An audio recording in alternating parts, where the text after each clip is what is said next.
جماعة، هو سؤال بيطرح بلح. سؤال بيطرح بلح. هو اشمعنى اللي بيحصل ده ما بيحصلش الا في الايجيبشن ليج؟ الايجيبشن ليج الوحيد اللي بيحصل فيه المواقف دي ليه؟ سؤال بيطرح بلح ويا ريت تجاوبني عليه.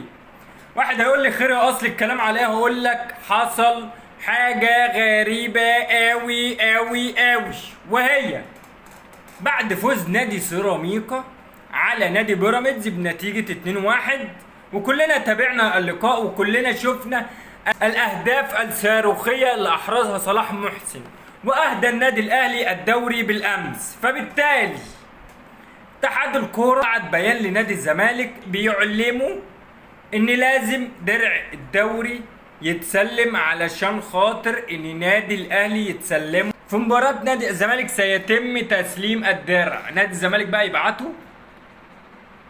ابدا ابدا. ليه بقى؟ هقول لك. نادي الزمالك رد على اتحاد الكرة قال له معلش اصل مش عارفين نفتح الدولاب، والدولاب المفاتيح بتاعته ضاعت. اسمع مني من الاخر، نادي الزمالك رافض يسلم اتحاد الكرة الدرع الخاص بالدوري لتسليمه للنادي الاهلي يوم الخميس. حلو حلو.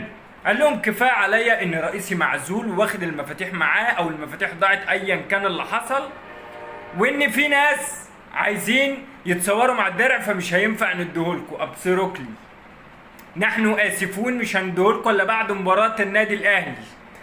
ليه؟ علشان النادي الاهلي ما يستلمش الدرع خلال المباراه.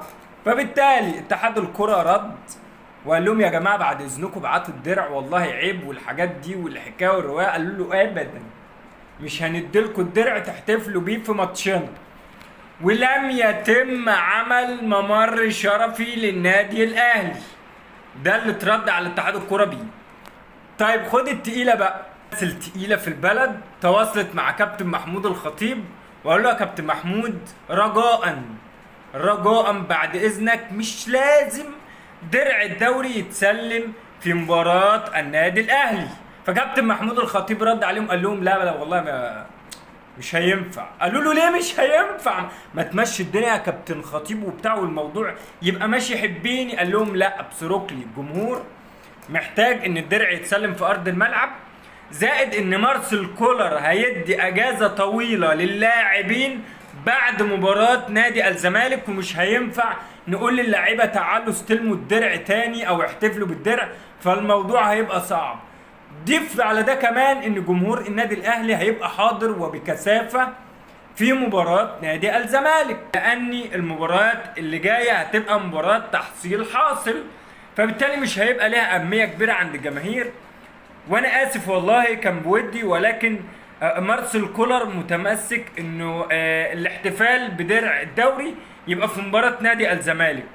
فقالوا له طب بعد اذنك يا كابتن محمود ممكن تكلم لنا وزير الشباب والرياضة يكلم لنا حد في نادي الزمالك يسلمنا الدرع، علشان والله احنا بجد مش عارفين ناخده من نادي الزمالك لان المفاتيح ضايعه. كابتن محمود الخطيب رقد على نفسه من الضحك. قال لهم يا جماعه والله العظيم اللي انتوا بتعملوه ده اسمه ضحك. اسمه ضحك. ازاي لجنة المسابقات واتحاد الكرة مش عارف يجيب الدرع من نادي الزمالك؟ قال له ما احنا مش هنتخانق يا كابتن محمود، ما احنا مش هنتخانق، فبعد اذنك كلم لنا وزير الشباب والرياضة انه يسلمنا الدرع عشان نسلمه لكم في وقت. ما علينا خلاص، اركن الموضوع ده على جنب علشان الواحد ضغطه ما يعلاش. هنيجي لنقطة مهمة قوي قوي قوي، وهي ايقاف اليو ديانج لمدة 6 شهور، والنادي الاهلي يتحدى الزمن ان اليو ديانج يلحق مباراة نادي الزمالك. وبالتالي النادي الاهلي لحد الان لم يصل لحل مع وكيل اعماله، ولكن النادي الاهلي جهز لاليو ديانج 150,000 دولار لسداد الغرامة، وبالتالي خلاص غرامة اليو ديانج هتتسدد. في حالة دفع الغرامة الموضوع هيبقى خلص، وفلوس اليو ديانج هتتقسط على المراحل او على السنين اللي هو هيبقى موجود فيها النادي الاهلي. يعني الموضوع هيتسد، انت فاهمني؟ يعني مش لو الوطن. وكده كده النادي الاهلي عارف قيمة اليو ديانج، وعارف انه هيبقى عامل مؤثر برغم تراجع اداؤه، ولكن اليو ديانج مؤثر مع النادي الاهلي. ربنا يسترها على نادي الزمالك، لان احنا مش ناقصين اساسا.